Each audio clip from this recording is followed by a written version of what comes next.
Yes, hello and welcome from Munich. I'm Christian Hagemann, Executive Director of the Southeast Europe Association, and I'm glad to welcome you all to our panel discussion, Breakthrough or Stalemate, the Prospects and Consequences of the EU Plan for Serbia and Kosovo. So we've seen in recent months significant tensions between Serbia and Kosovo, but also increased attempts by the EU and the United States to improve the relations between the two countries. So we take the opportunity today to take a look at what is on the table and to ask what real substance a potential agreement between Kosovo and Serbia would have.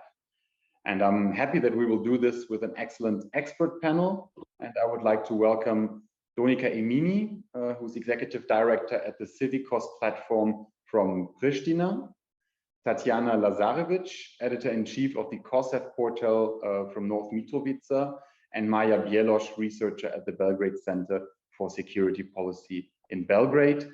And last but not least, as our moderator, Florian Bieber, Professor of Southeast European History and Politics and Director of the Center for Southeast European Studies at the University of Graz, and of course, member of the board of the Southeast Europe Association.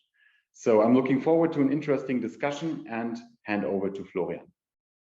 Thank you, Christian, for the introduction. And I'd like to welcome you all, and especially our three panelists, in discussing this two parts of an agreement which were signed in two steps. First, an agreement which was signed in late February, and then an implementation agreement which was signed just a few days ago in Ohrid.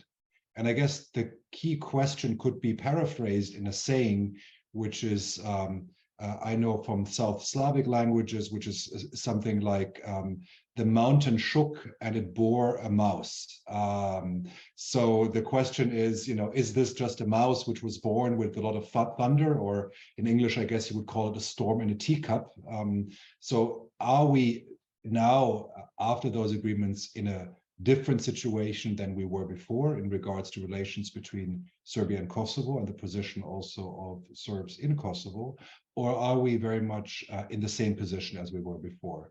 So we are taking really a perspective from the bottom up, from our three colleagues, and Donika Emini is also with us. You don't see her at the moment, but because she's joining us from Scotland, the connection might be a little bit shaky, but she will be there hopefully for our questions and answers. And so the first round of questions, I will first kind of get a sense of what is the response, what is the key take of all three of you on the agreements and the implementation agreement. Then, of course, all of the participants, you are welcome to ask questions. For that, we have the Q&A function. Please write your question in the Q&A function. This is the way to address questions. You can write questions throughout this conversation, and I will include them in the second and third round of questions to our panelists. So let's kick us off, Maja. I mean, basically, the kind of two key questions to get a sense of your take is, well, first of all, do you see any real substance in this agreement, and will it change the relations between Serbia and Kosovo as you see it? And what implications do you see in Serbia? Like, how is this agreement taken in Serbia? We've had, of course, very, very loud protests from kind of far-right nationalist groups, but how is this changing, or if at all, the dynamics in Serbia itself? So Maja, over to you for the first round. Thank you, Florian, for these questions, and thank you very much for the invitation. I have to note one thing, that today, there are three women panels, so we are discussing these agreements, but also reflecting on what has been done previously. But I have to stress and mention that although there are women occupying a very important position in two countries, like being women prime minister and being women president, they're not included in the dialogue. They were not included in this dialogue, not in the previous rounds, not mentioning Edith Tahiri, but they are not included in this round. So I have to stress this because I believe that women are marginalized, and it will affect then later on also implementation at the society level.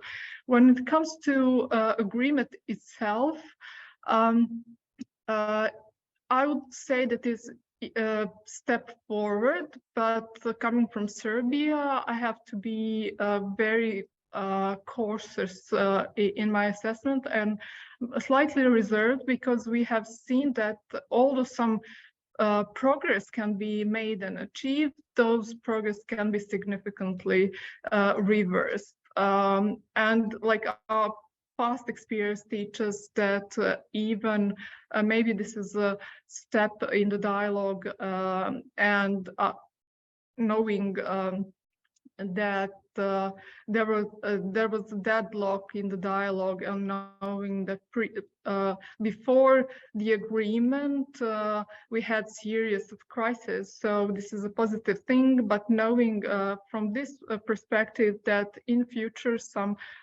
new crisis can appear, it's for me too early to say whether is a big thing or not. When it comes to Serbia, I believe that there are two some kind of moments that is worth noting. One moment is that there is some kind of impression that the conflict and the process that has started violently almost 25 years ago is slowly coming to the end. And this agreement is only one step in closing, like from Serbian perspective, Kosovo chapter. And the second momentum that we live in Serbia nowadays is that that's I accepted, but I didn't sign momentum. I'm mentioning this because a lot of time and discussion was wasted in Serbia to actually communicate to the public what the president didn't sign or didn't accept it. And it's very problematic because no one explained to people that actually the agreement is all about the status of Kosovo and Serbia's acceptance of Kosovo national symbols, acceptance of recognition, and still this didn't echo in society.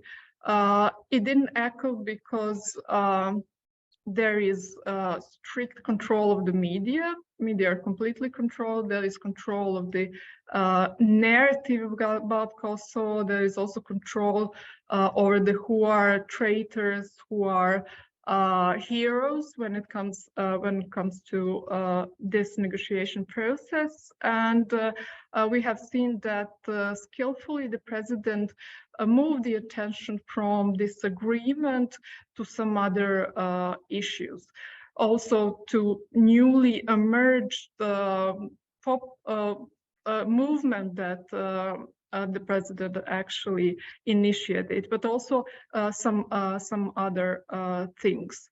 So people still, in majority, I believe they're not aware of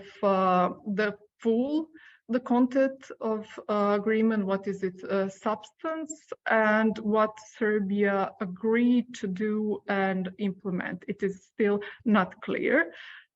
There is part of the population that is quite currently vocal, the far right, but not only the far right, that is against this EU proposal and against this agreement.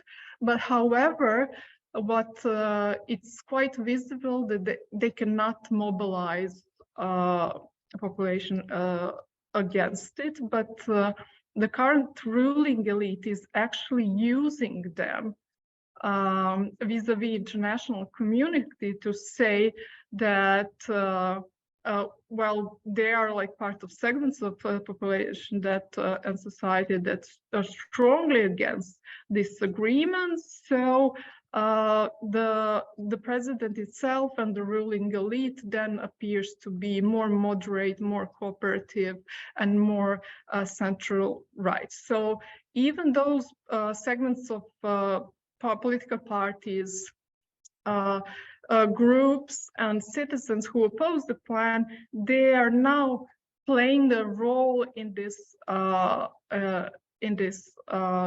president's plan. And a very strong actor that was quite against Kosovo recognition before, that was the Serbian Orthodox Church, but we are now seeing that the church is backing, church officials are backing Vučić, and they're like not strongly against, still against the plan.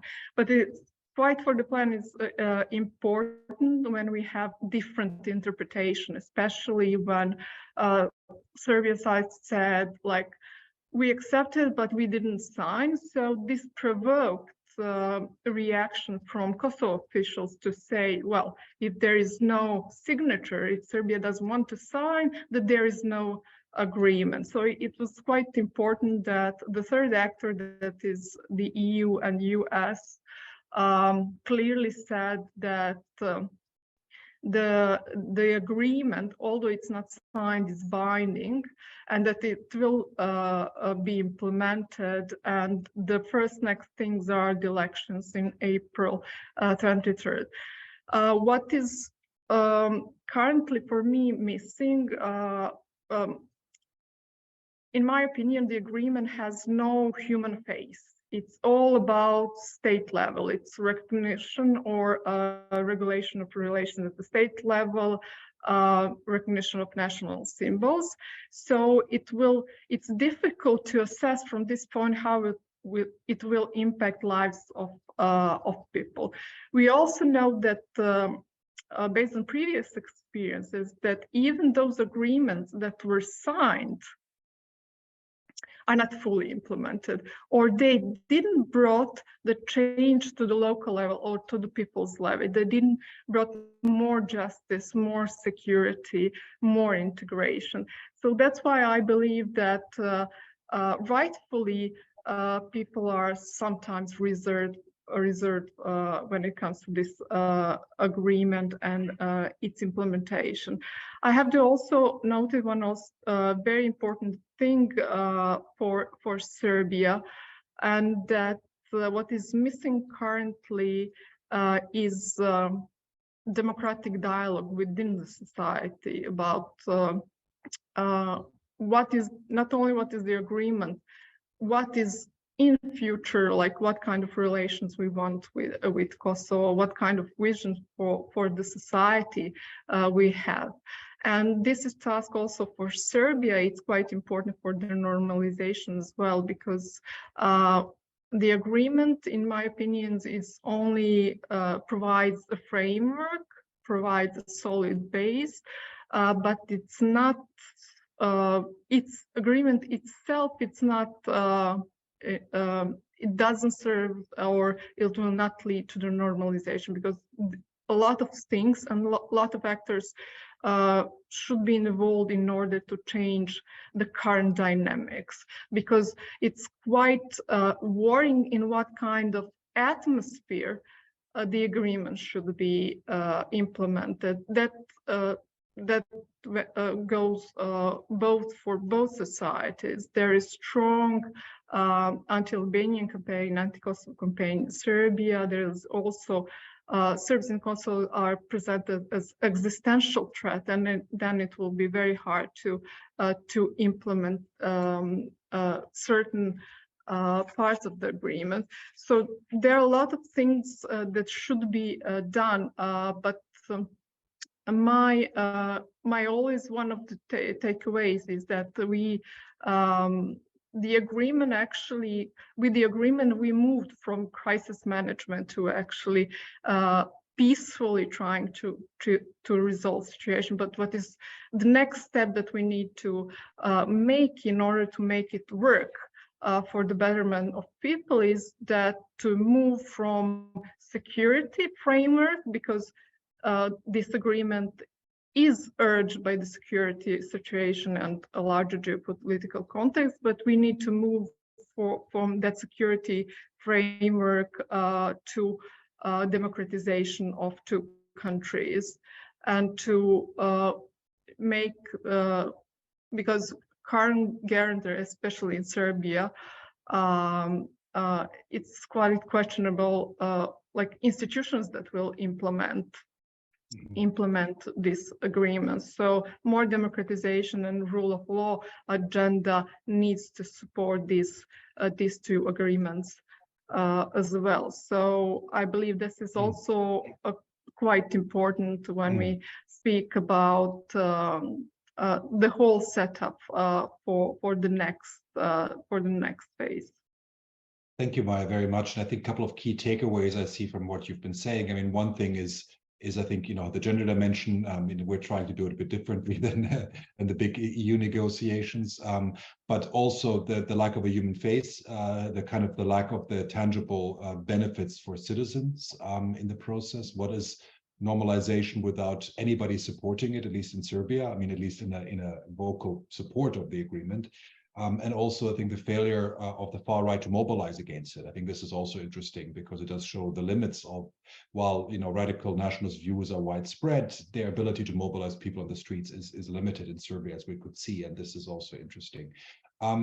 So, Donika, what are your key takeaways from the agreement and also the response in Kosovo to it, especially if we compare it to the Serbian response? Yeah, thanks for having me. Obviously, it's my pleasure to share the panel, not only because of the gender with Maja and Tatjana, but because we have shared panels and we have cooperated in the past together. And I'm sure, we have been talking about this issue in the past 10 years, more than once, unfortunately. My apologies in advance if I stop, is because of the internet connection. It's as unstable as the Kosovo-Serbia dialogue, unfortunately. I agree with Maja, mostly definitely, but one of the key points is that things are moving. So, we have moved from, tensions and crisis prevention, which was the situation, in the past years, and obviously became more sensitive because of the war in Ukraine. I can tell the difference, and Tatjana can definitely, and Maja as well, agree with me on how media responded to crises in the north after the war in Ukraine. It was, completely different from before. And we had, even larger crises and more longer ones before the war in Ukraine, but it really raised the red flags of conflict across Europe. And then after this, obviously there was increased pressure on the, from the EU, but also from the US to actually do something, at least close the security fragility gap that was in the Western Balkans. And obviously there is Bosnia and Herzegovina, but northern part of Kosovo, it's, the biggest issue, and there is an ongoing dialogue. So now we move to this phase in which obviously we have parties negotiating, but for how long? So we discussed about this yesterday, Florian. Not having a time frame, it's actually scary because, you can literally see yet another 10 years of, negotiations, which are very challenging, require a lot of political capital, but then also what is most importantly, divert the interests of the EU on reforms. Because we will be talking about the dialogue, and this will definitely overshadow the importance of what we consider much more important, which is, delivering on reforms and democratization, which Maja also mentioned, the strong institutions and which are needed for this, process to be healthy, but also for the agreement to be implemented. So then moving from the war in Ukraine, then what worries me is that with all the, investment politically, diplomatically from the EU and the US, and this, this threatened with sanctions, this pressure on Kosovo for the ISM and everything, we got this document that is very, very disappointing. I'm talking about, firstly, about the agreement that has been reached, because there are agreements, obviously, according to Vienna Convention, they are legally binding, but I agree with Maja. We had agreements that we signed and we did not implement. And it's very risky to have agreements that are not signed or just verbally agreed. Anyways, so we have this, disappointing document, which actually just, wraps up everything that has been done in the past, and then comes up with something that looks like the model of two Germanys. And in this, very intense diplomatic investment, we just get this, piece of paper that is rather disappointing. And even more disappointing, you have the annex, which is my second point, which is the time frame and the annex. The time frame is open, so we see okay, within this many days we will form a commission that is going to oversee the monitoring, of the implementation, that would monitor the implementation of the agreement, something that we asked 10 years ago. And then there is just one deadline, which is 150 days for the donor conference. The rest is just out in the open to be agreed, to be negotiated. And by the pace that we know goes, in the case of Kosovo and Serbia, it can take years that we do not have. And then this brings me to the next point, which I find a bit problematic, is that it doesn't solve the status quo. So what is normalization? Maja mentioned the human, aspect of it and everything, which, maybe the association sort of point might deliver on that. I'm not sure about that, which it's still too early to tell. But it just, sort of elevates the level of status quo. So now we are having a different type of status quo, but doesn't really show us how to move from this stage to the actual final stage in which we would close this issue. So that's why, if it's called normalization agreement, it's probably just normalizing another level of status quo, which is convenient for the EU because obviously, at least there is no tension. So, and it looks like, there is something being done. And then, like the other point is, the actual, fact that we don't have it signed. It really shows that the parties are still continuing with this and playing with ambiguity and the incremental approach that we always criticize, because I mean, they're both okay if used to a certain amount of, time, but then to really be, like successful, the agreements need to be more blunt, straight to the point, have a time frame, and really, look different from, what we have now in front of us. And these are, like the points that I see problematic with the agreement. And then obviously there is, the element of, or the aspect of how this was, received. In Kosovo, similarly to Serbia, people are uncertain. We don't even know what to think about it. I mean, I agree with Maja, and this is also the case in Kosovo. We obviously have two politicians who enjoy a high degree of, legitimacy, whatever that means in Serbia, but at least in Kosovo, we have Kurti, who now has the parliament, the majority in the parliament, government, and there is, synergy with the president of Kosovo. So there is this, like good momentum, but then obviously, there are mixed voices, because now we have the opposition in Kosovo reacting to the association, call it an autonomy for the local Serbs, but is the same opposition that actually signed the agreement in 2013-15 and then ratified it in the parliament. So we have the same people who actually agreed on something before now criticizing Kurti for doing that. And then obviously we have Kurti, who created this narrative against the association by calling it Zajednica. So everything, his political upbringing is basically linked to saying no to the association, rejecting it. And then all of a sudden, he is the one who actually has ownership and has to establish it, which is very problematic for Kurti. So we are now, in this, having this debate internally. We are having the US, of course, exercising a lot of pressure, because they had always traditionally had leverage on Kosovo, and not just only towards the government, but also towards the opposition. But we still do not have any process in which us, citizens, experts, CSOs would contribute to shaping this association. And I'm not talking about us, but also what about the local Serbs, and who is going to negotiate it, or who's going to discuss about it, who's going to, at least draft the statute of this mechanism and how this is going to function. And that brings me to then the point of the time frame. How long will it take? And how is this going to impact Kosovo internally? And this is, very problematic, because that's the point of signature. Vučić will agree to the French-German, plan, or sign it when the association is established. How long will it take? How this will look like? Are we going to hit, the wall again with elections in the US, elections in the EU, and then probably elections in one of the countries in the region, like obviously either Kosovo or Serbia. So, it's very uncertain without the time frame and without a specific action plan. This annex is not an annex because it doesn't look like one. It doesn't have an action plan, it doesn't have deadlines, and it's really disappointing.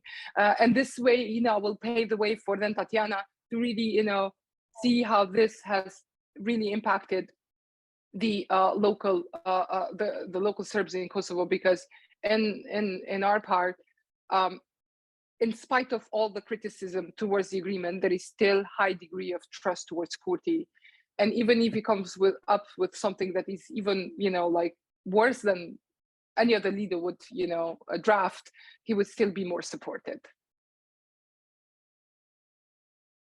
Thanks, Donika. And I think, again, a couple of similar mirroring points. I mean, the lack of roots and the lack of course, involvement of broader social actors in the agreement, and also in the implementation, there's no indication that there would be a broader involvement, that it would, a certain way have a rollout to society at large. And I think the key question we'll come back to is, how much longer, is this, is the negotiation becoming kind of an everlasting process? So Tatjana, what is your take on the agreement itself, and how do you see it being, what are the responses among Serbs in Kosovo in particular, especially in light of these elections, which are now kind of tied up with this agreement, or kind of the relationship remains quite unclear what will happen in that context? Thanks, Florian, and thanks, ladies, for having me on board. So I'll just try to mix my own assumptions with the visions from the ground. So that is going to be a mixture from this local perspective.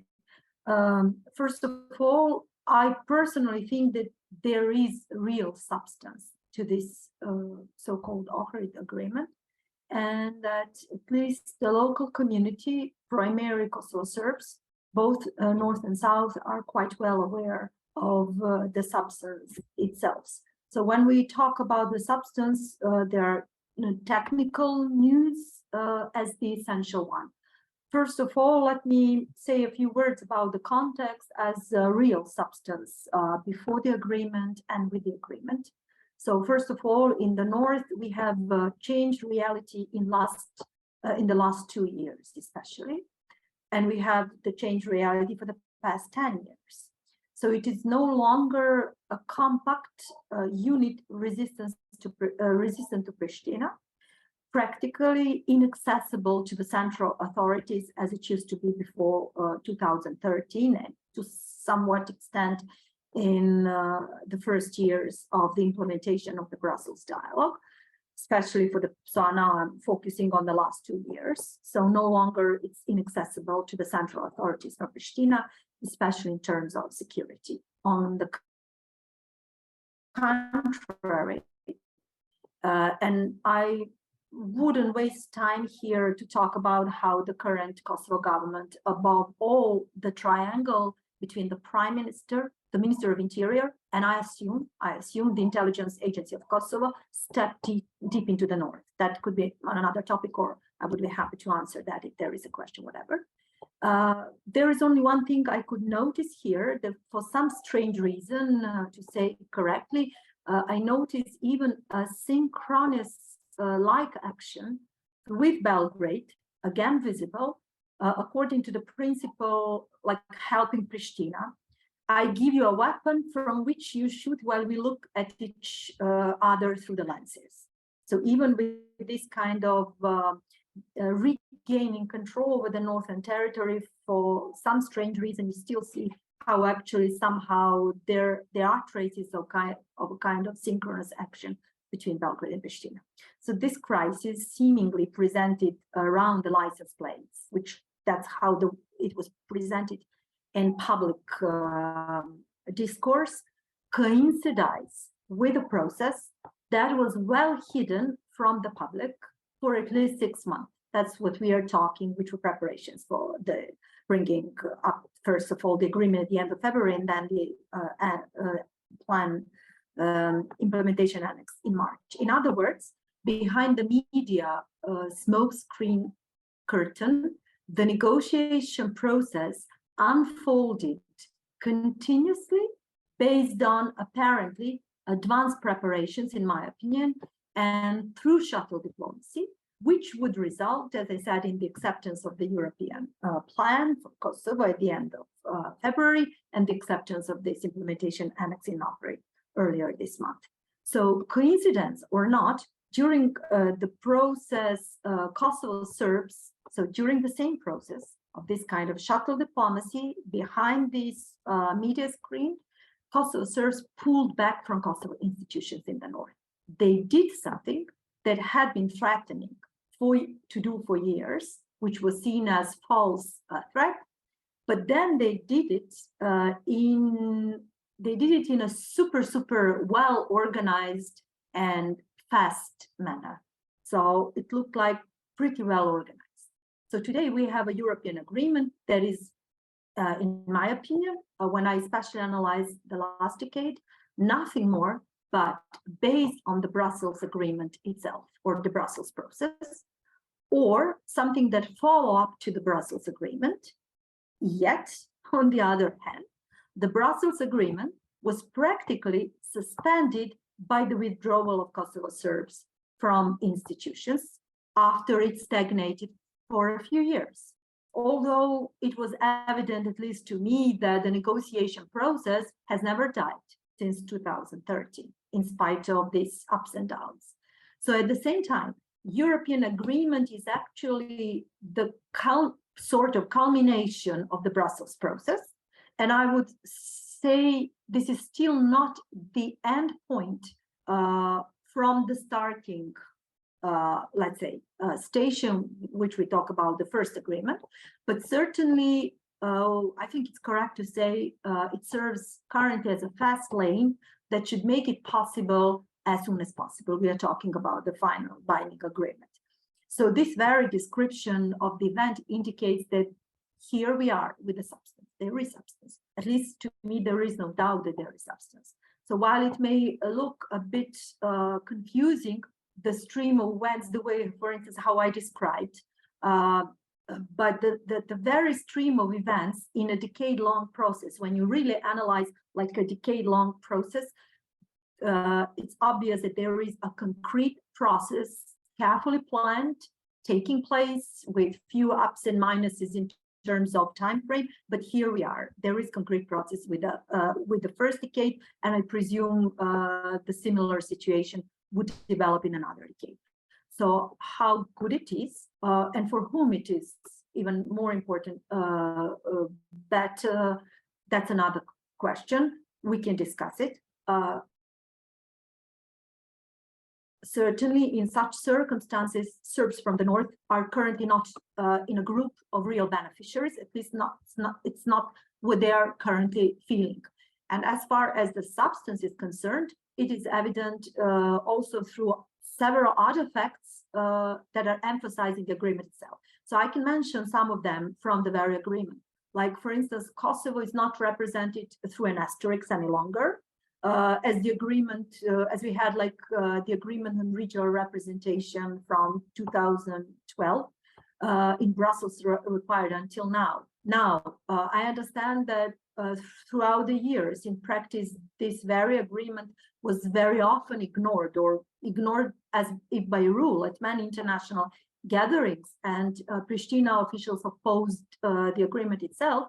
Still, this does not diminish the fact that the agreement was reached in Brussels, that both parties committed themselves with the mediation of the EU. So we are talking about the status neutral entity. Now, with an asterisk that is not used any longer for Kosovo, with this paper that was presented by the EU, we are talking about the agreement on the basic agreement at the end of February, and at least this first part of the implementation annex, Kosovo is represented without asterisks.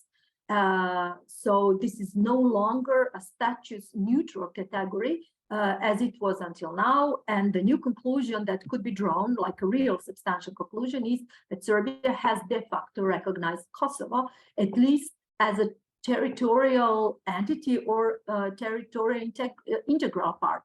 So this certainly is reinforced by the fact that also Serbia, throughout the agreement, has committed itself according to the agreement to recognize Kosovo's national symbols and passports, as well as its rights to access international organizations. Also to add that within the agreement, there is also mentioning of state in, I think, Article 2, the development of good neighborly relation, etc. So there are a lot of elements in the agreement that can be really recognized as a real substance. At least this is the perspective of Kosovo Serbs.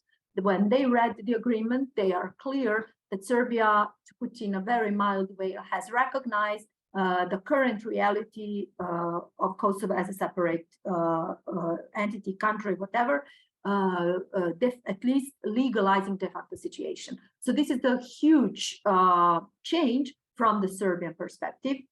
I understand Prishtina's frustration, but explaining from the Serbian point of view to Kosovo Serbs, this is quite clear. This is a very substantial change. Now, third, the agreement announces the continuation of the process until the adoption of a legally binding agreement on the comprehensive normalization of the relations, and perhaps even more importantly, within the same part of the agreement, this is directly conditioned, Serbia is directly conditioned with the EU accession process, which has already been confirmed in the implementation annex. In other words, if Serbia agrees with the agreement that Kosovo is separated from its jurisdiction, the finalization of what is interpreted in Serbia as Serbia's renunciation of Kosovo is expected. So these are essential changes, very clear to Kosovo Serbs, both in the north and south. At least that's the vibes that I picked up through this. Although I agree with Maja that in Serbia, probably to somewhat extent can be a different situation due to this mainstream media control. Now, especially when you're looking from this 10-year period as a whole, giving up or handing over what Serbia did not give up, or over which it retained control, which is even better maybe to say, retain control despite the Kumanova agreement and the withdrawal of its troops in 1999 and administration in 1999. So this is like a huge change. This is like a turning point. At least this is how these agreements are understood.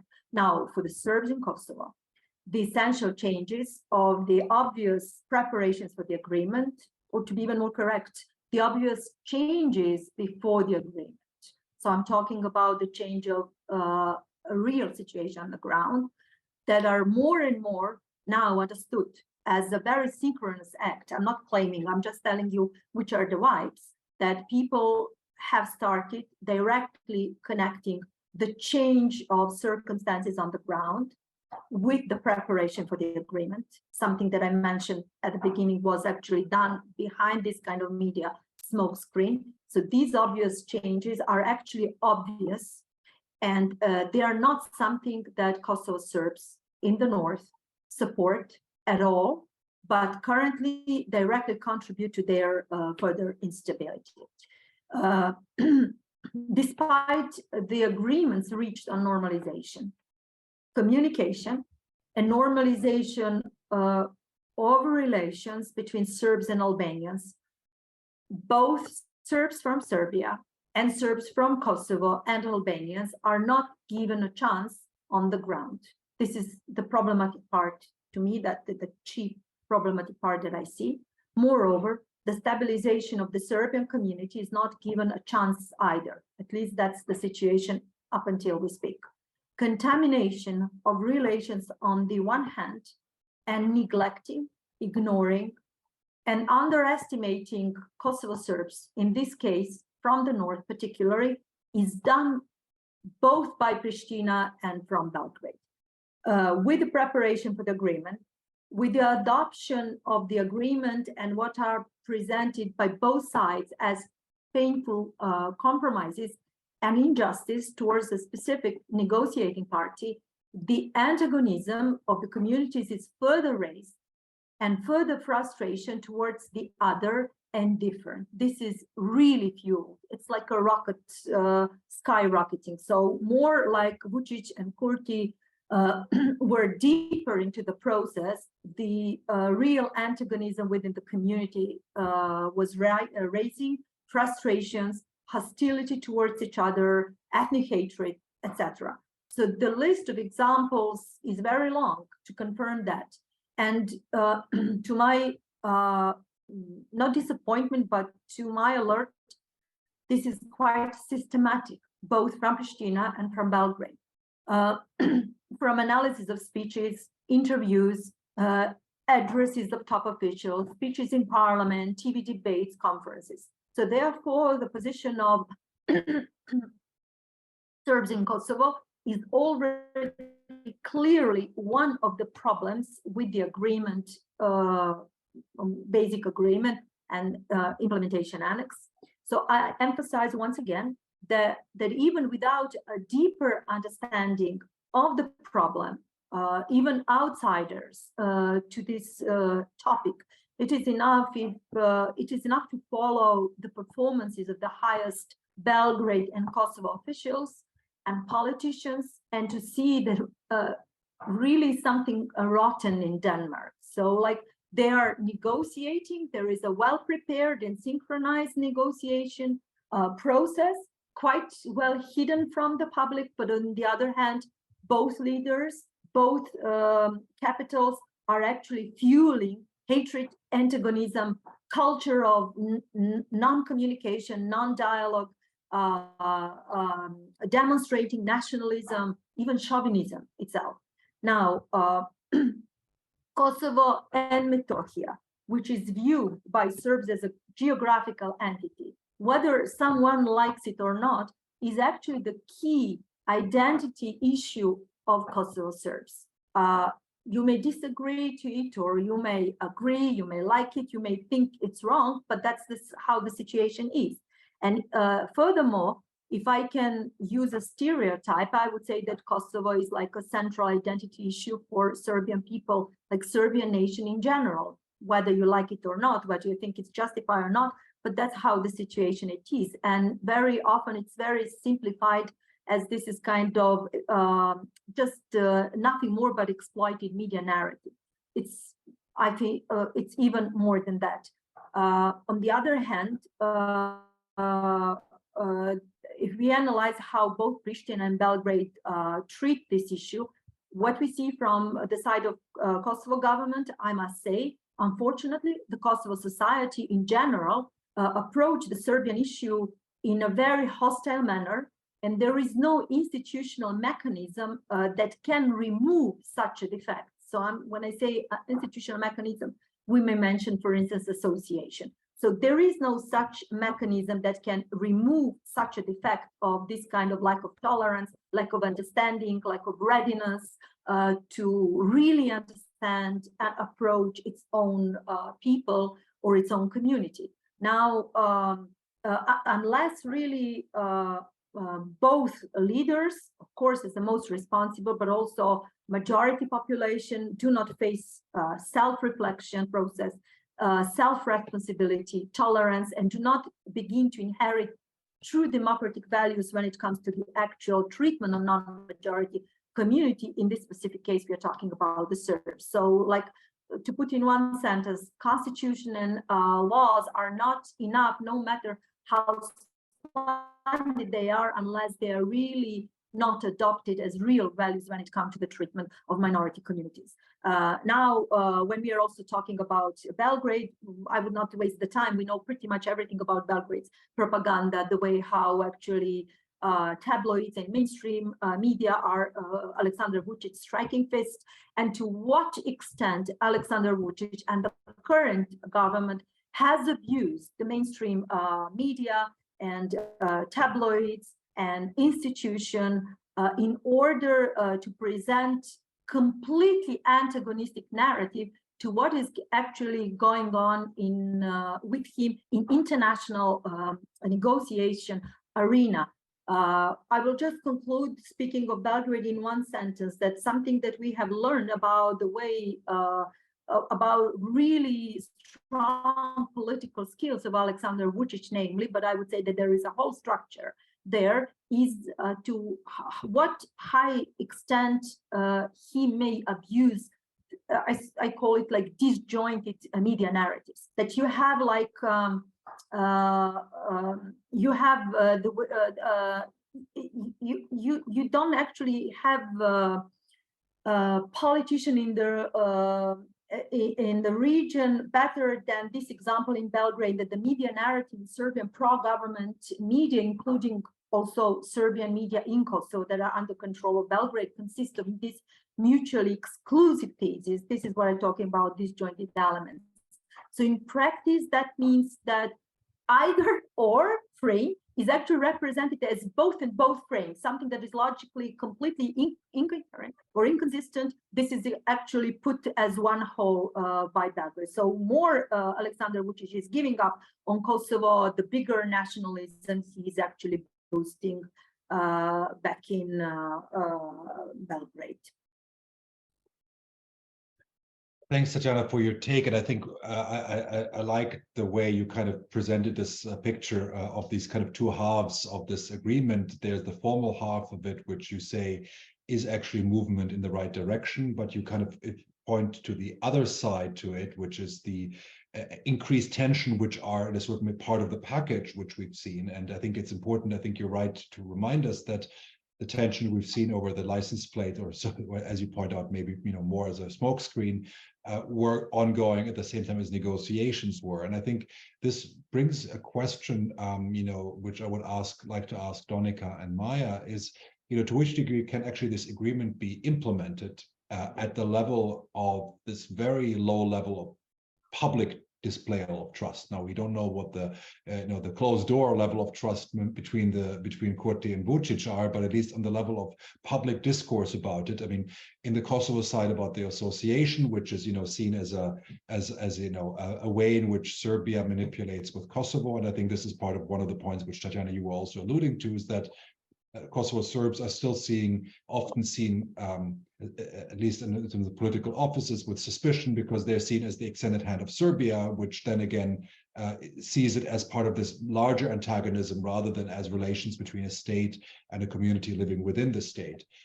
So the question really for Maja and for Donika is coming out from this: how much can you actually implement this agreement with such a, with both leaders, with different ways expressing hostility to some of the core elements of it? Kurti in the past with the association, Vučić with, what does it mean that Serbia doesn't use the asterisk, but, and is committed to accept the passport and all of the national symbols? But what will this look like in practice? Will this, will this actually mean implementation or stalling? So let's start with Donika for the second round.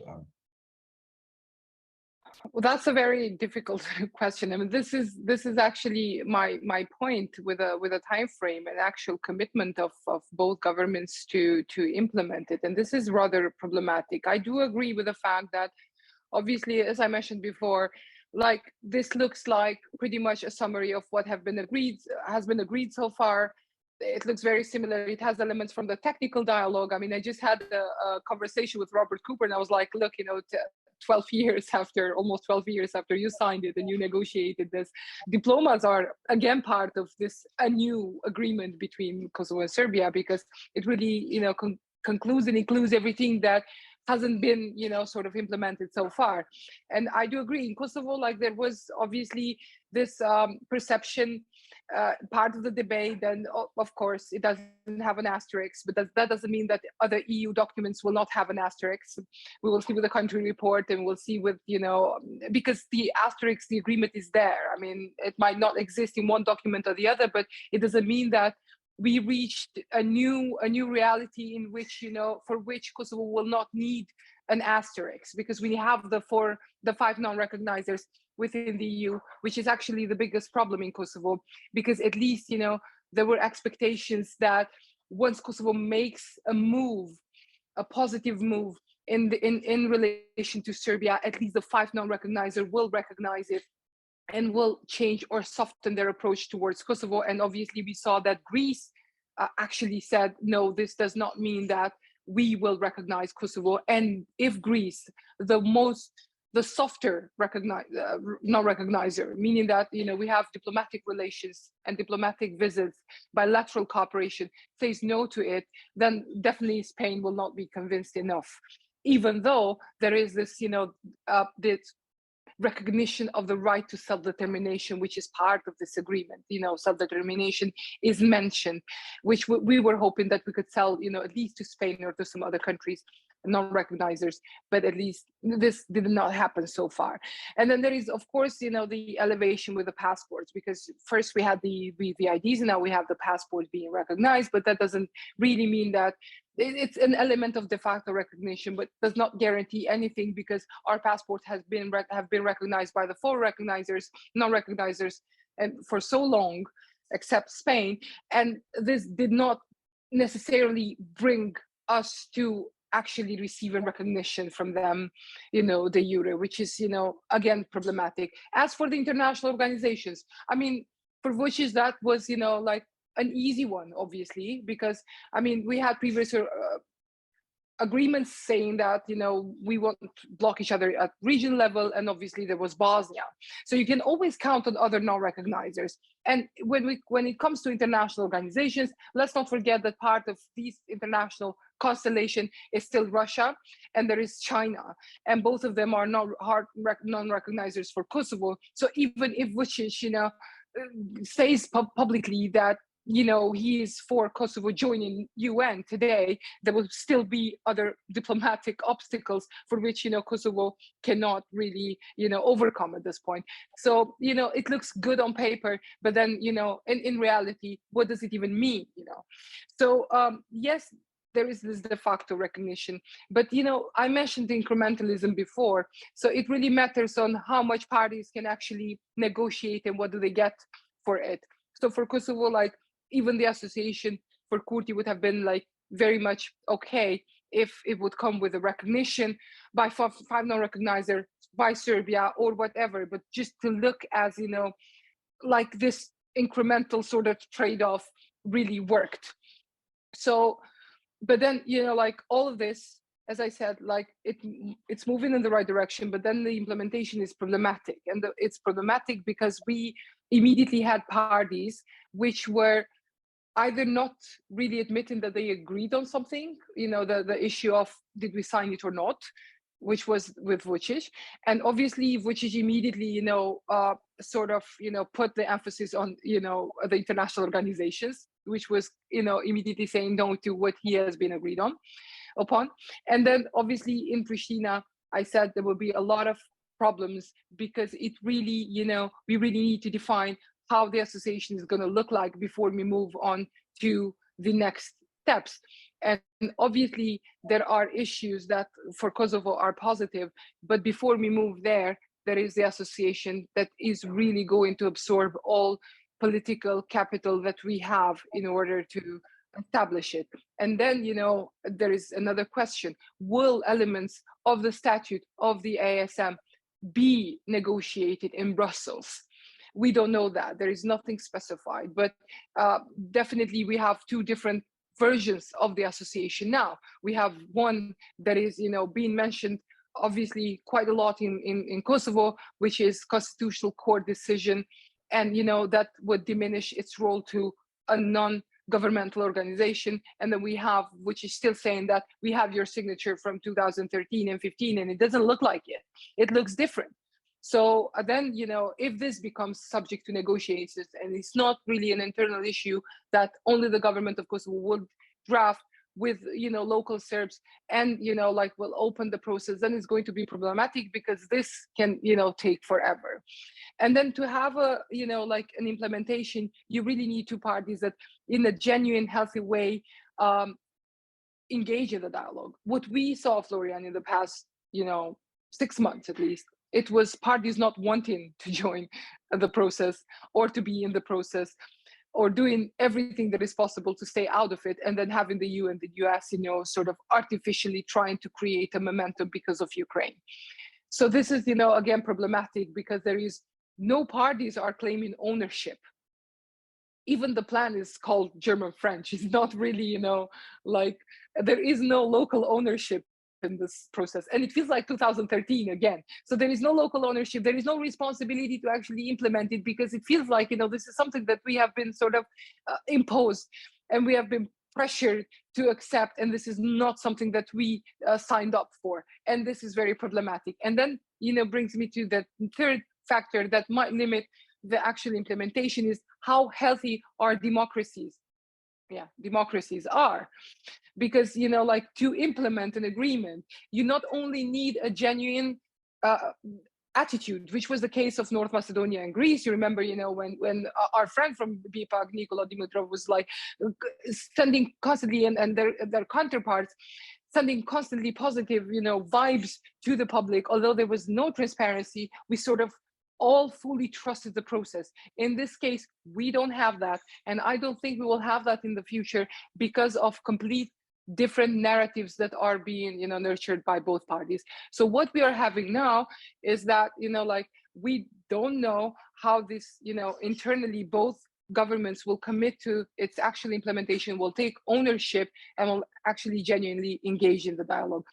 What, you know, Stefan Lehne said, all this, you know, process was like fake incentives, fake threats, and eventually fake agreement. So, like, it really matters what the incentives are in the end. And if there are no really strong incentives for the parties, unfortunately, we will not see any positive move in favor of implementation. I'm very skeptical, but, you know, like, I'm talking about 10 years that we sort of have wasted since the first agreement has been signed in 2013. I remember with Maja, when we started working on this issue, we were juniors and working, you know, on the implementation of the Brussels agreement, and 10 years on, we're still dealing with it and its elements. Thanks, Donika. Yes, so Maja, so over to you. I mean, how do you see the implementation challenges similarly as Donika just outlined them? And you just have to turn on your mic, please.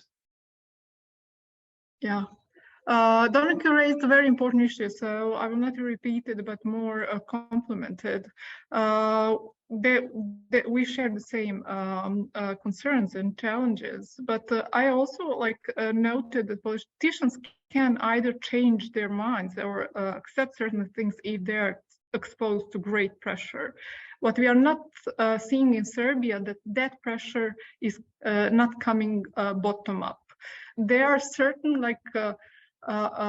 segments of society, but not that large, that support this agreement because of the reasons Donika mentioned. We don't want to waste any more time, and we want to focus, move a focus from Kosovo to internal reforms, to the state of democracy, human rights, rule of law, organized crime, corruption, and so on. So we don't want to waste another 10 years in endless supporting endless negotiation. But what we have seen also, that parties involved or leaders involved want to be rewarded or want to be seen as a pro-Western. When it comes to President Vučić, he tries to build that image that he's pro-Western, but the country, he wants to keep the country itself the way it is. Well, I'm saying this because currently this non-signed agreement became part of the Serbia's negotiating process, and Chapter 35 will be changed in future. But assessing the current state of EU integration, Serbia, we didn't woke up after this agreement in more democratic society that is more closer to the EU. And I think someone wisely noted on Twitter, it's just kicking the can down the road because Serbia is not progressing in the EU integration. It's not showing willingness to conduct necessary internal reforms to move forward. So including this agreement within this negotiating framing that lasts for for such quite period of time is then we raise the question when this whole process will be ended. But it's also like things can change if leadership style and how the whole process is governed changes. Because I'm struck by one fact that we in two countries have omnipotent leaders. When I say omnipotent, like because they like to brag about with the legitimacy, electoral wins, popular votes, so on, but impotent statesmen, impotent to make civilized conversation, impotent to make agreement on their own, and then not to say that the agreement is opposed from to them, and impotent, but having all power in society to actually explain to society and then to implement it. This is quite a stark difference between those who have all power and all means to actually move this process forward and to build trust are actually undermining the process the whole of the time. So yeah, it takes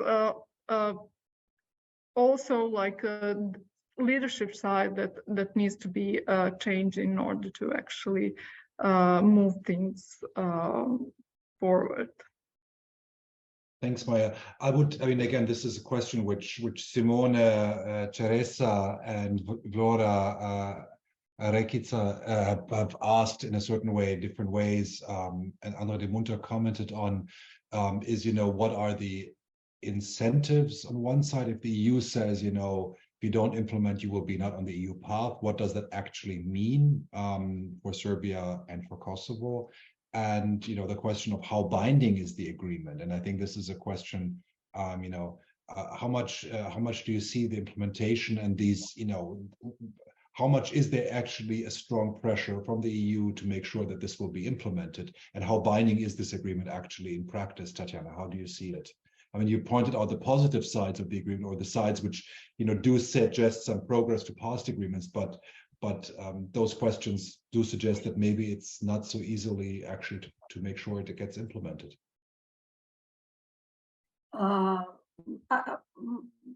It's not precise words that I didn't speak whether that's positive or negative. I just presented something that I believed are the facts.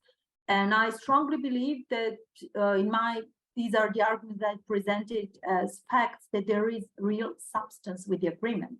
Now, that's another issue, whether that's positive or negative, for which side this is better, for which not. I presented concerns of Kosovo Serbs, and the point was that there is no mechanism, institutional mechanism, that can save, let's say, or that can ensure stabilization of Kosovo Serbs under these circumstances. No matter if this is association or I don't know, 10 associations, unless there is a true shift in terms of values when it comes to societies themselves, and when it comes to rhetorics and this complete, I would say, contamination by high political agenda, very much exercised by the top statesmen from Prishtina and from Belgrade. And as a bottom line, this is what I've learned, what I've noticed, that the more deeper, let's say, two governments are into the negotiations led by Mr. Kurti and Mr. Vučić, the heavier contamination has been exposed, but spread throughout the societies. Frustration, both among Albanians and Serbs, rise, hatreds towards each other, lack of understanding, lack of will to understand each other, or lack to at least understand what is different. Just by the very pattern that something is different, this is an imminent threat to the, let's say, majority mainstream opinion. And this is what worries me the most. And this is something that makes me extremely concerned for future, not only about the future generation, but the places here themselves. So with this kind of attitude, that not only that you are not bringing the two nations closer or communities closer, but on contrary, you are actually, as political narratives for years, and especially now with this very strong axis, they are actually even further dispersing the two communities or two nations, even to further to their antagonistic poles. That worries me most, in terms that I don't see how you build up peace with this kind of value system or approach. Completely different is about the agreement. So I personally think that the agreement is extremely binding, that the way that the agreement currently is not signed is just a technical compromise in order to plead, to make for Vučić more comfortable in order to present the case to his own electorate or people. But there are numerous arguments how the agreement has been binding. Now, let's use even a reverse logic. Throughout this post-war history in Kosovo, we had signed agreements. We had even agreements adopted by the Security Council. So we are talking about the resolution. So we may also discuss what part of resolution have been fulfilled, which are not. Or let's not get back that deeper. Just take Brussels Agreement, for example. We had like series of Brussels Agreement adopted, signed with concrete time frames. So these signature didn't help when you analyze from a short-term level that they are completely fulfilled. The only thing what I suggest is that in these kind of a bit confusing circumstances, even the title of your workshop gives us a hint whether this is like a real substance or a stalemate. So there are a lot of confusing, I would say, experiences. What does really agreement mean? I suggest just to change position in order to understand what happened, what is happening currently in Brussels, in Ohrid. So if we change position, not to analyze from a short-term, quick fix solutions, if we really analyze the whole process like a decade-long process, we will, I'm sure you can really see a stream of events, very concrete changes, and very, I would say, progressing. I'm not saying this whether that's good or bad. I'm just saying it just develops as a process. So we are not maybe talking about Ohrid Agreement or Brussels Agreement now as the culmination of the first agreement, but as I said from the beginning, like a very fast link that would bring us eventually to something that would be like a final deal. And I'm not even skeptical that this may happen even in the course of this year or at the end or early next year, really.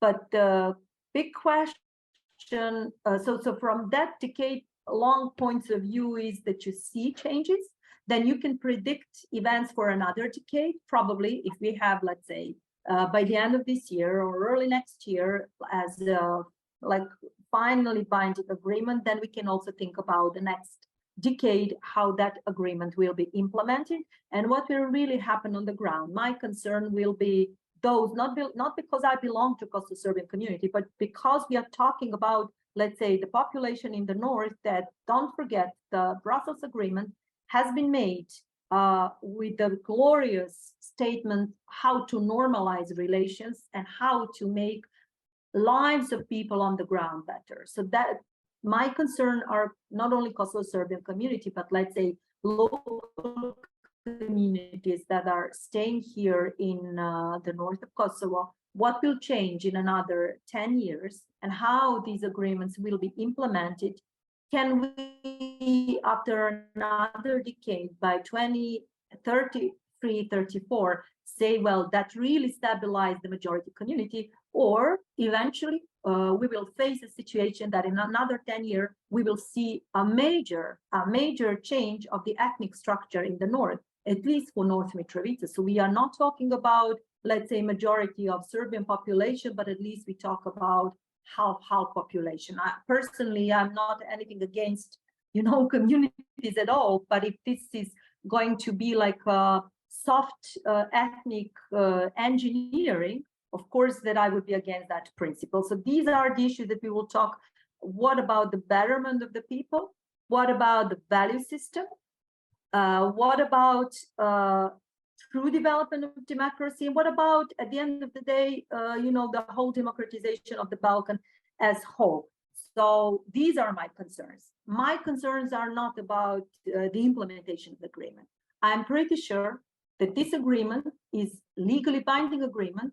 There is list of arguments to support that, including European chapters, documents, etc., including the binding sides, the guarantors like United States, European, etc. So if necessary, I can present some of the arguments. But I have no doubt that the agreement is legally binding. It is very much legally binding, and it eventually will probably lead towards this final agreement. And just if I may add one more thing, because I've heard a lot about we don't want to end up in like eternal discussions. I'm principally against that. I think instead of wasting our energy for years complaining how long it will take to negotiate, I think we missed a forest just concentrating on a single tree. I think we should have rather discussed how come that all those years we haven't really established a true dialogue between the nations, between the communities, between the governments and their citizens, electorate. How come that for that many years and that many attention from, let's say, democratic states and that strong attention from the Western countries, we failed in not only developing democracy, but in actually nurturing hostilities, ethnic hatred, explosion of ethnic hatred and crime, mafia structure, capture states. So these are the questions for me, and not how long it will take negotiation. Negotiation and peace process dialogue, it's a process. It's not the industry of peace. And I think we really make mistake every single time we complain about how long it will take. Peace building process needs to be a peace building process, and that requires time. I think this is exactly, the key question, which is, are these agreements actually part of a peace building process, or are they not? Because you also mentioned, the kind of the regular crisis we've had, and if we had the crisis, the tensions over during the negotiation of the agreement, what guarantees? I mean, Maja, you said earlier, you hope that this agreement shifts from the crisis mode to a new agreement mode. But my question for you, Maja, is based on what Tatjana is saying, to which degree do we have these parallel processes? The process on one side of agreements, which might or might not be implemented, which might or might not carry forward, but at the same time, these episodic crises, which because they now they wouldn't be over license plates anymore, but they can be over anything. They can be over elections. They can be. So are we sure that, or what is your take? Do you think these, are we going to see further these episodic crises which raise tensions between Serbia and Kosovo, especially in the north, irrespective of the agreement?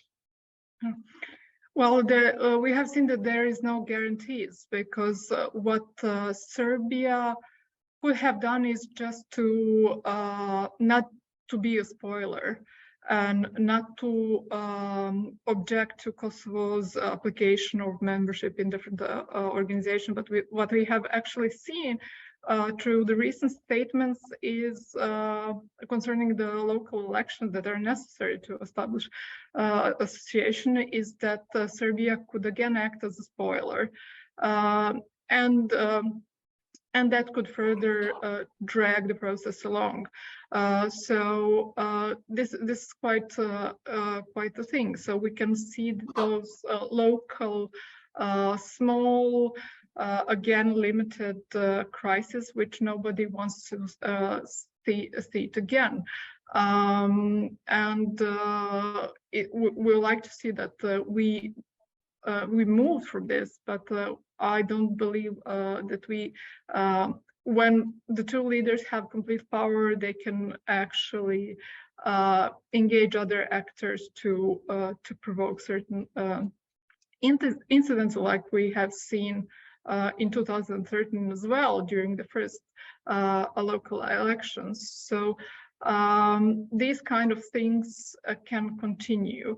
So there is no like guarantees in that perspective, which is quite worrying, and then undermines the trust in the whole process and that this will be implemented in a good faith, because currently Kosovo is it will take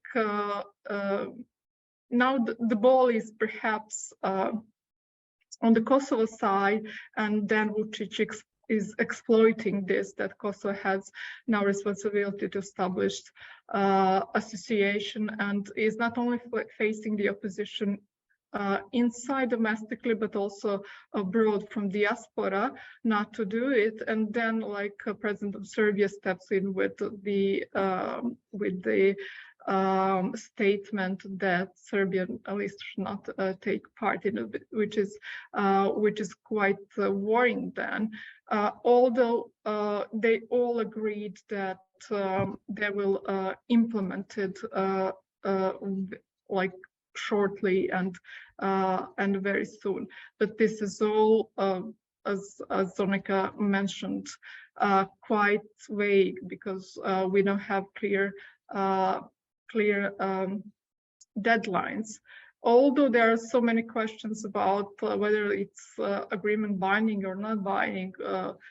Tatjana mentioned, but also like history of international relations knows for agreements that are not signed. But for us, signature, for certain parts of population, signature is quite important to hold leaders accountable. It's very hard to hold them accountable, and it's very hard to actually know those details that are quite important for the implementation.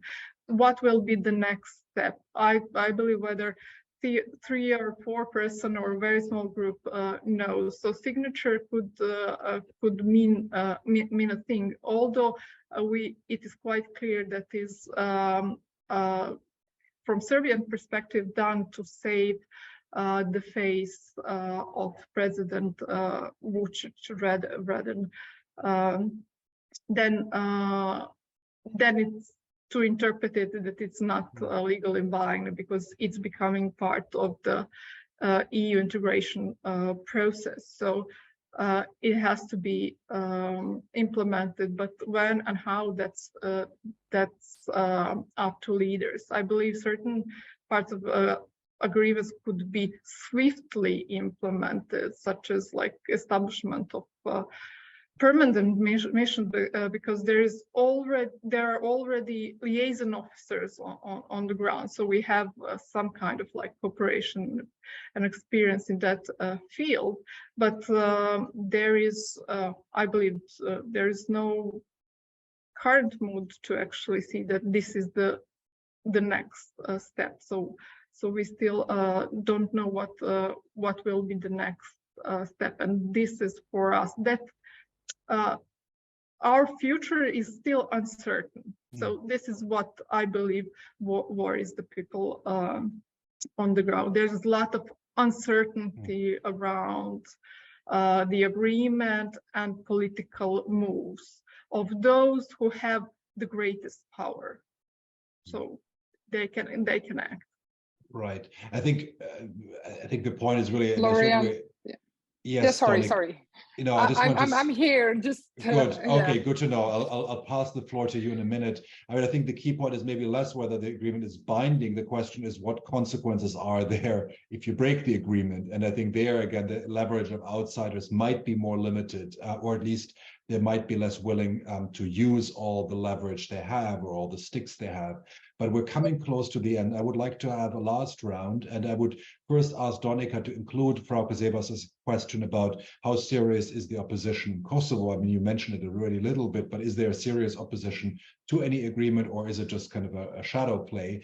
And for all three of you, kind of in 2 minutes in the last round, is to ask you, the question which Gregor Maja asked, how do you see the future in a year from now? And with it also, what would need to be done to change the dynamic, which Tatjana, you were pointing out, the negative dynamic, or the kind of the hatred, the hate speech, the tensions, how can that be overcome? Because clearly the agreement itself cannot achieve that. I mean, the agreement itself is not, it doesn't provide a recipe for any social approximation coming to closer together as societies. So what do you think, what would you say to maybe not to Lajčák or Borrell, but to others in the European Union, what to invest your energy in to change this dynamics?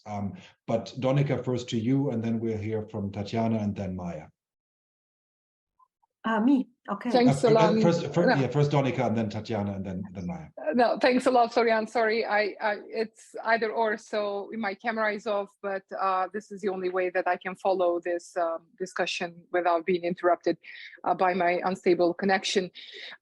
Yes, I mean, I do agree with Maja. I mean, but first, before answering the question, is that now we will test it. Now we'll see with the local elections, because obviously we need people to actually form the association. So we need Kosovo Serbs back in the institutions for, the institutions to actually be created. There is a lot of problems, and obviously, like Tatjana mentioned before, and it has some of the, I see in the Q&A section, someone mentioned, the list of Srpska, and obviously there is lack of trust. And there is a high risk for all of us to actually even see how the association will look like in the future, because obviously there is fears that it is going to be instrumentalized by Belgrade and by Vučić. And in the meantime, we are focusing on whether the agreement is binding or not legally binding because of the signature, and this is part of this incremental approach that Vučić has mastered, obviously. And then we will see now that the only justification that he has internally in Serbia is that the agreement has not yet been signed because there is still a lot to do. And using this justification and the establishment of the association, obviously there is going to be a lot of buy time sort of exercise, which so far has really worked in favor of Vučić. Zora asked, the question about the sanctions, and this is, something that I mentioned in the beginning. It doesn't necessarily mean that the parties will completely disengage. If there is a crisis on the ground, the dialogue will be ongoing, and this agreement and the annex agreement, they have a lot of things that will require heavy diplomatic engagement. So on paper, it will look like, the negotiations are ongoing and the parties are dedicated to the process, but not necessarily will bring success on the ground. So, and then I mentioned the fake sort of threats, which, basically I meant the EU sanctions. And obviously in the case of Kosovo, there is not much that, the EU can do. The Kosovo is being threatened with isolation, complete isolation, something that of course looked like, what Macedonia has gone through before, changing the name through Gruevski, period. And for Serbia, it's just the funding, because the biggest carrot, the biggest incentive does not exist, and that's the EU enlargement. And, this brings me to the point I mentioned before. It makes everything more problematic, because for the parties to engage, there should be some sort of incentive, and that is missing, at least, in the EU side. As for the question of the opposition in Kosovo, it is not serious. Obviously, it's very weak. It will take years maybe for the opposition to actually, take its political power back. And this is, of course, if you compare it to Serbia, it looks better, because in Serbia, there is no opposition at all. But when it comes to, like Kosovo, making the opposition, using the Kosovo-Serbia dialogue is literally, it won't bring anything, because as I said before, all these opposition parties have been part of the process before, have signed, have agreed to similar things or the same things that Kurti now is establishing. It might put into jeopardy Kurti's political power, maybe in the next elections or after, like 2 mandates or something, but not immediately and not now, because the opposition parties in Kosovo, unfortunately, have failed to reform internally. So it's not that they brought something really in the past 2 years, something really progressive or an immense change within the parties. Okay. And the last one on how, what I would say to Lajčák, Borrell, and like whoever is engaged in the process is that invest political and diplomatic capital in making this happening. This is just the starting point. We shouldn't really be happy with Ohrid and with Brussels, because for this process to actually be a success, we need to change approach, and for the approach to be changed, first we need to continue having a very dynamic process of negotiations, trust building, change approach in terms of the EU, ditch definitely incrementalism, ambiguity, and really work with real tangible results on the ground. Otherwise, we will definitely see the same process ongoing in the next 6 months, a year, or even more. Thank you, Donika. Tatjana. To conclude, although the European agreement deals with the Serbian community in only one point, so we are talking about point 7, as things stand now, I do not believe in its implementation, whatever that point 7 means, like substantial implementation. Not that it will not implement it, but that this implementation will fix anything in the sense without the drastic intervention of an international factor. So this is what I don't believe. Kosovo Serbs must be a stabilized community as the most vulnerable ones. Unfortunately, they cannot do this on their own, because during the Brussels years, the past decade, their authentic, independent political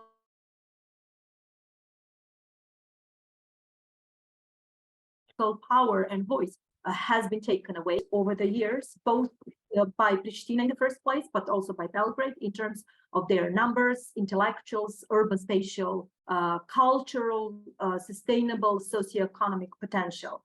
Now, in order to stabilize,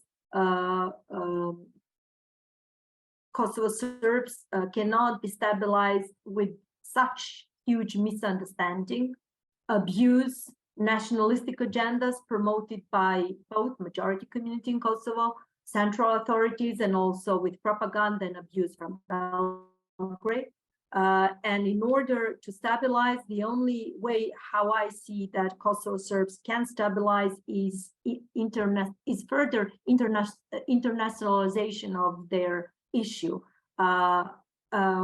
This agreement can stabilize the situation under current circumstances, but only without Kosovo Serbs. I'm talking about the North.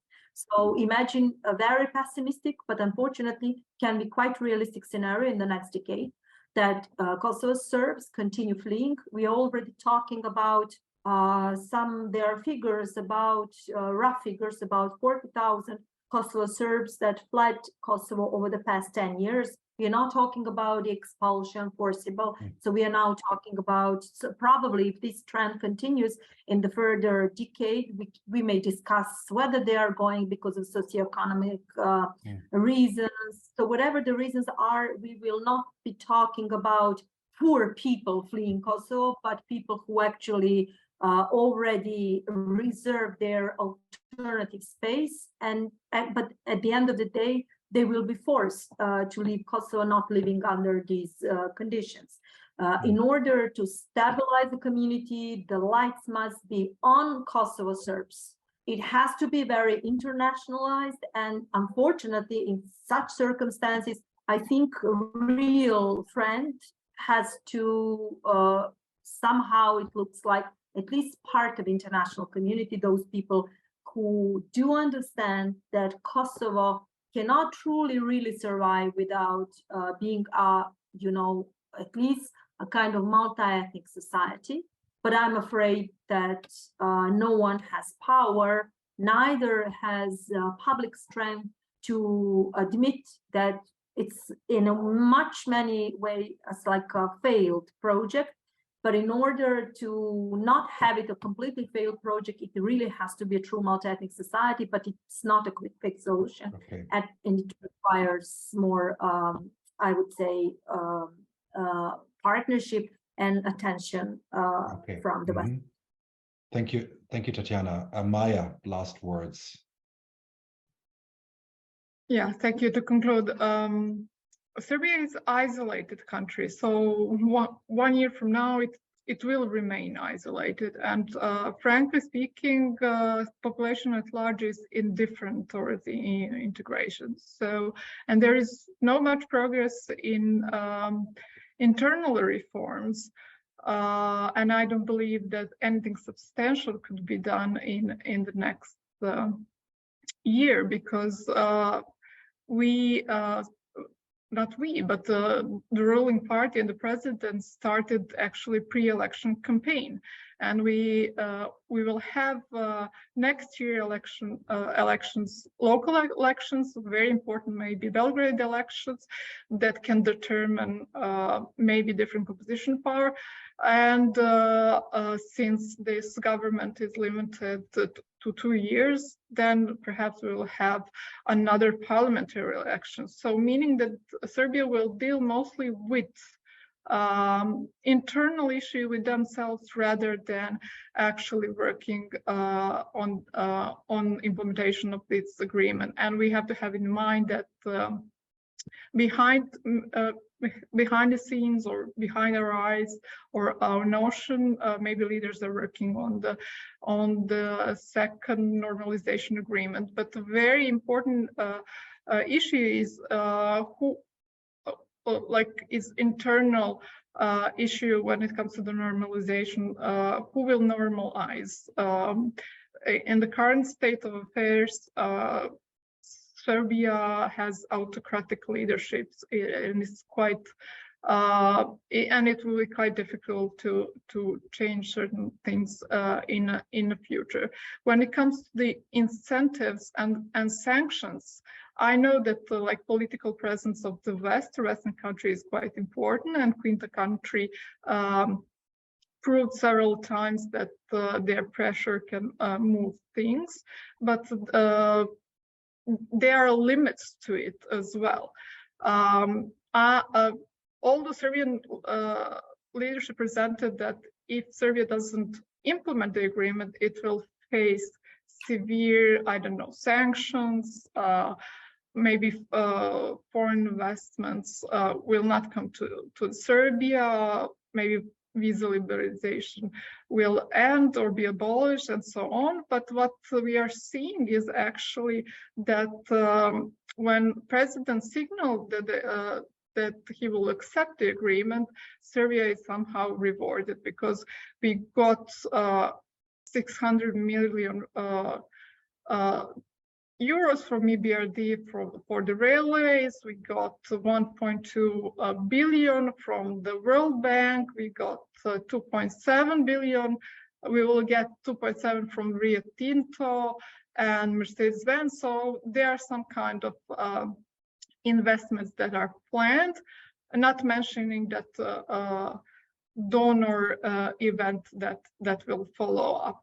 So what is presented, it will be like the sanctions. We still don't know whether the West can execute it in fully, or just leadership wants to present it so that people are maybe united, or to give blanco support to the leadership. So this is quite unclear, but we are seeing that there are some incentives to accept this agreement, and what is for the West most important, to decrease Russian influence in Serbia. Thanks, Maja. I think unfortunately we're out of time, but we could talk a lot more. There are many more topics, such as what you've just mentioned, you know, the Russian influence, which we haven't talked about much. I'm glad that we haven't talked about it that much because it's often, you know, exaggerated, but it's certainly a motivator for Western intervention in this whole issue. But I think we've come to a very clear conclusion that without a more broader process, which brings societies in a more comprehensive way, even this agreement, whether or not it will be implemented, will not really carry the countries towards actual normalization and improving the situation of all the communities, including in particular Kosovo Serbs. So thank you all for joining us, Donika, Maja, Tatjana. I would also like to say a thanks to Johanna Daimel, who initiated this idea to have this panel. So thanks to her, thanks to the Südosteuropa-Gesellschaft and all the participants. And I'm very much afraid that we will have another conversation about this in the future, not because it's not a pleasure to talk to you, but because it means that the topic will remain relevant for our discussion. So I wish everybody a good evening and all the best, and talk to you soon.